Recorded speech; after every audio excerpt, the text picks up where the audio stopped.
Në fokus të institucioneve të drejtësisë e jo vetëm aktualisht, ndodhet procesi i zgjedhjes së kreut të ri të Byros Kombëtare të Hetimit, një nga hallkat më të rëndësishme në luftën kundër korrupsionit dhe krimit organizuar në vend. Sipas nenit 33 dhe 34 të ligjit 95/2016, për organizimin dhe funksionimin e BKH-s, drejtori i këtij institucioni emërohet nga Këshilli i Lartë i Prokurorisë pas një procedure të hapur dhe konkurruese të drejtuar nga një komision me përfaqësues të prokurorisë së posaçme.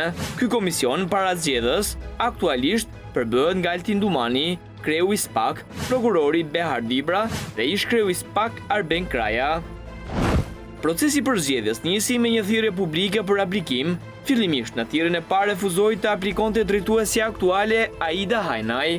Më pas, në thirrjen e dytë pati 13 garues, ku kandidatët duhet të plotësojnë një sër kriterësh të rrepta ligjore, profesionale dhe etike.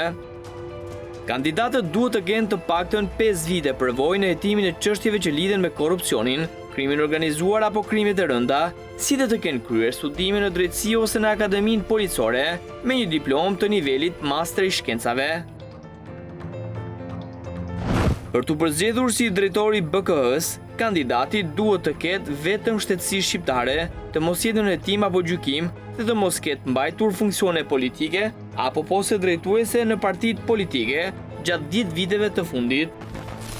Ai gjithashtu duhet të kalojë me sukses testin e poligrafit dhe të mos ketë pasur lidhje me ish sigurimin e shtetit apo kontakte me botën e krimit. Kjo procedurë për zgjedhje synon të garantojë transparencë, integritet dhe profesionalizëm, duke kthyer Byron Kombëtare të Hetimit në një instrument thelbësor të drejtësisë së re shqiptare.